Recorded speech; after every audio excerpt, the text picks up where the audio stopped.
रानी है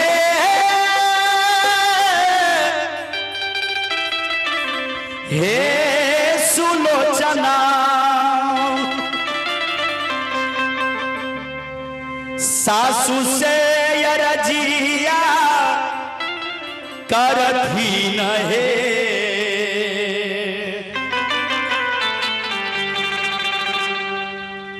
रानी सुलोचना माता मंदोदर जी से अर्जी विनती करे छथिन जे हे मां आज की रात हम सपना बहुत अद्भुत देखलौ। रानी माता मंदोदर जी कहे छथिन जे हे कन्या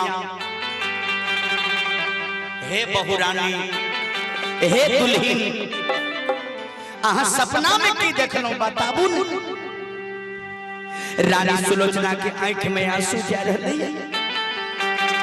कान कान के अपना सासू मां के कहे छे जे हे माय माय आहे मचिया बैसल रानी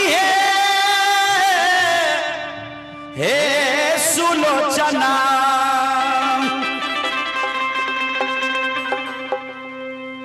बाबू तने तो खड़ा रहता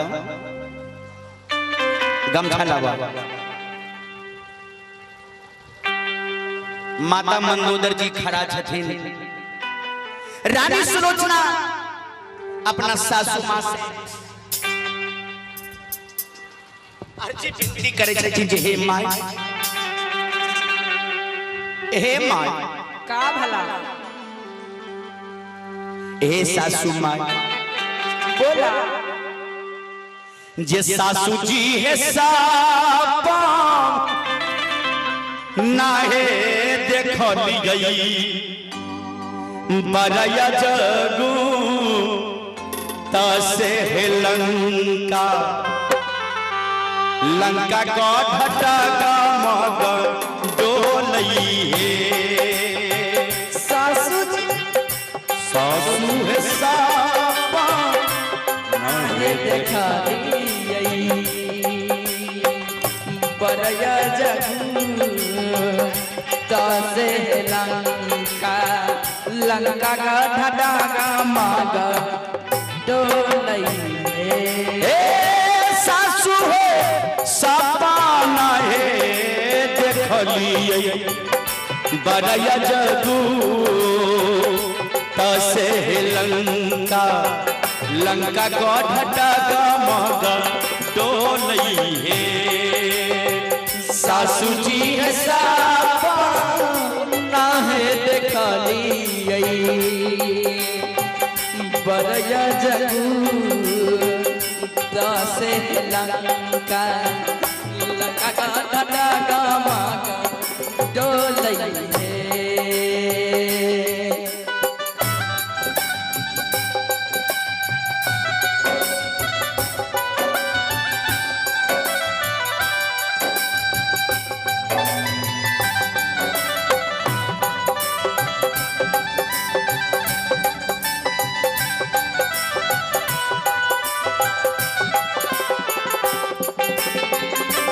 आए है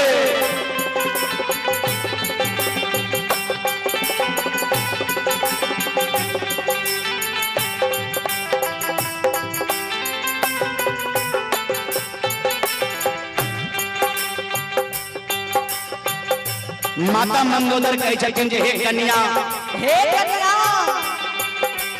सपना में की देखलिए की देखलो तो रानी सुलोचना बतावे छथिन जे हे माय मां सुना से तू है बांध बांधत दे खलौ है सासू जी भिखन माझी जी के तरफ से 101 रुपया का पुरस्कार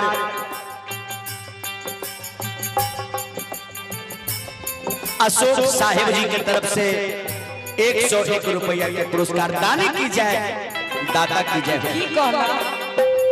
से तू है बांधा बांधत दे खलौ है सासू जी सैना सब पारा उतरैल हे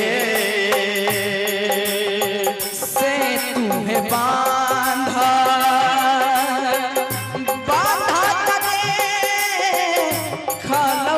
सासू जी सैना सब पारा उतरई है सासू जी सैना सब पारा उतरई है सासू हो तू ना ही से कर जई बिरहन न से लंका लंका गड डगमग डोलई हे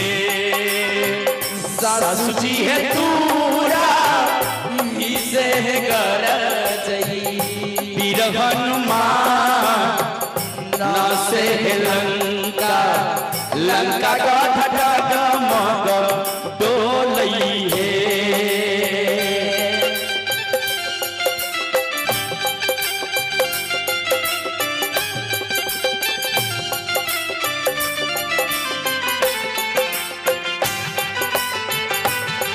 मेरे तन में बसे मेरा मेरे तन में बसे मेरा जिया जिया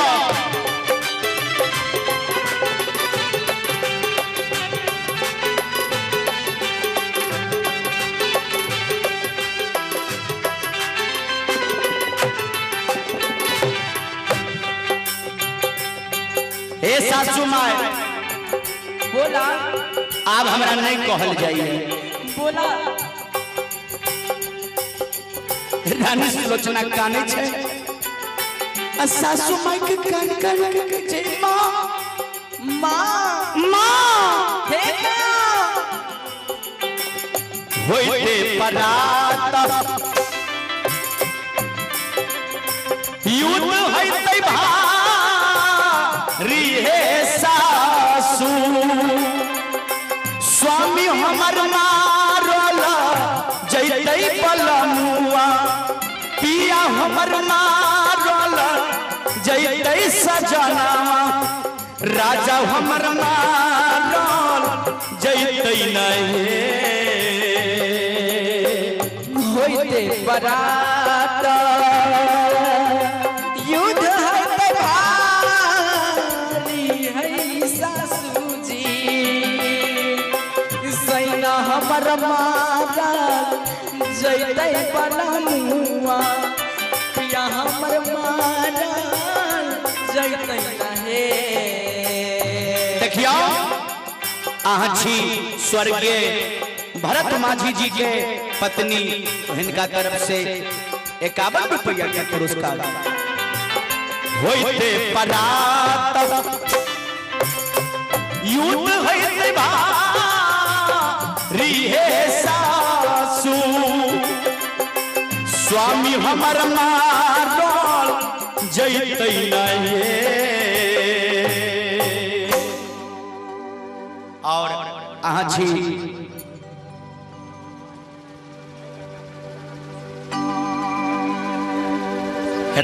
की नाम बोले रवीन माझी जी के तरफ से हो 51 रुपया के शानदार पुरस्कार। एक बार ताली बजा दे सब आदमी अंत में जलाला नार किया लागी रहबै लंका राजा भीषण राजक करबे करतै हे लाला नार किया लागी रहबै लंका राजा भीषण राजक करबे करतै हे मचिया बैसाला रानी है सुलोचना है सासू से रजिया करे सासू से रजिया करे सासू जी है सावना देख लिए भरय जगू से लंका सासू जी है सावना देख लिए भरय जगू से लंका गाढ़ गम डोलई है सासू जी है सापना देख लिए बरया जगोता से